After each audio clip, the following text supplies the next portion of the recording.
time yet again to increase the hoppiness in my life and increase my hoppiness factor. That's right. And where are we going to go to increase our hoppiness factor today? We're going to go to Bells Brewery Incorporated out of Kalamazoo, Michigan, US of A. Yay, yay! And what beer are we going to have from them? We're going to have the one and only Hopslam. That's right, this is the 2016 canned version. As you can see, I believe this is the first year they've canned it, or at least this is the first year that's been on my radar screen as canned. It's a DIPA, it's a rotating serving, in the winter anyway. It clocks in at 10% ABV and between 65 and 100 IBUs. I've seen varying estimates of what the IBUs are on this, but we're going to give it a range scale because they don't say specifically at Bells. So, what about the beer that makes it up? Well, there are 6 types of Northwestern hops in this beer. They use honey as an adjunct to increase the sweetness and kind of balance it out with the hops. And then they dry hop it, they say massively, with Simcoe. That sounds awesome.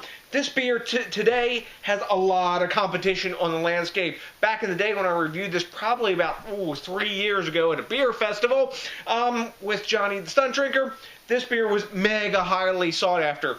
You know, it's new in Maryland this year because we just started to get Bells this year, and I walked right into the store, grabbed me a couple cans. That's right, Dave, I did grab you a can too, my brother. It will be coming up to you in your little beer mail that's being packaged up this weekend.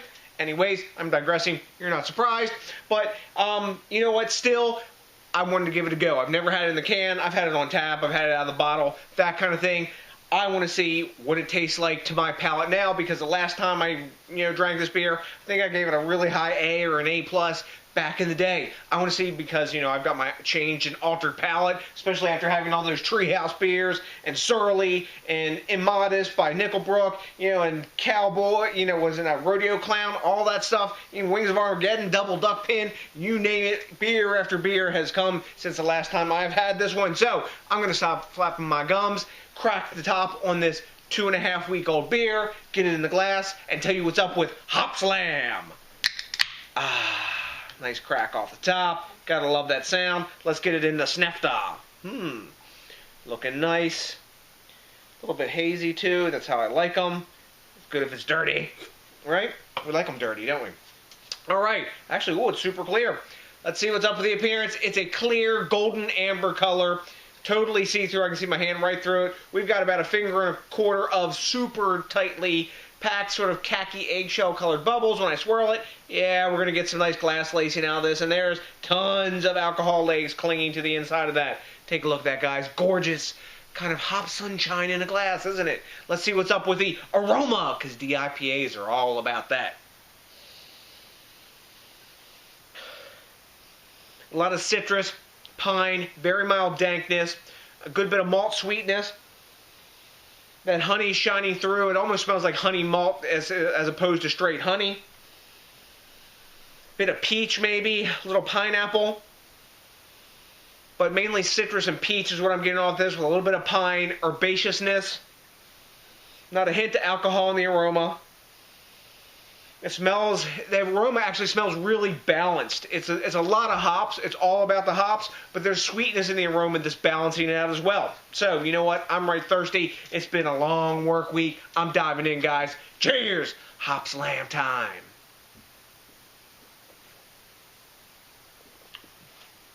Ooh, she's big. Woo!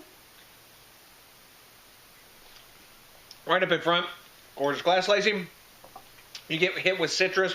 Then I get a lot of the peach, tropical fruit notes, grapefruit rind, herbaceousness, grassiness, pininess, bitterness accumulating at the back, like sides and to the back of the tongue, kind of. There's a good bit of malt in this. You can taste a little bit that honey sweetness, though. If I didn't know it was honey, I don't know if I would peg it as that. I would just peg it as like malt sweetness. But it has a bit of an alcohol bite in the taste, and there's tons of warmness going down. Wow. When you drink this beer, you know it's a big DIPA. The alcohol is not as masked as a total package as many of the beers of this class that I have these days that are maybe like a more modern or newer recipe or setup in the recipe. That said, it goes down pretty easy. There's a lot of balance in the beer flavor-wise, and almost a counterbalance is the alcohol in here. And it's a lot of warming in the chest. It's pretty hot going down for what I'm used to in this class of beer.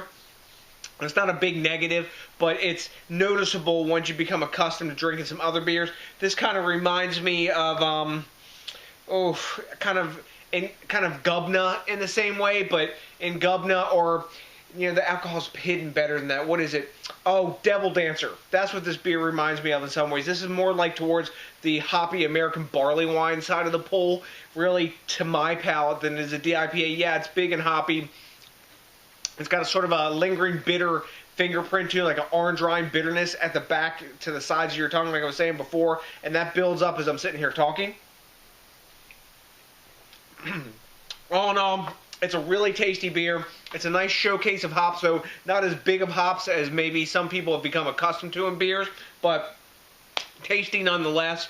But more barley wine-like, in my opinion, in some ways, than it is big DIPA-like, because of the heat into it and the bit of like booziness that you get. So you hear me kind of waffling on about this and picking out points in here and there, but like I said, the main detractor for me, I'm digressing again, yeah, that's how it goes.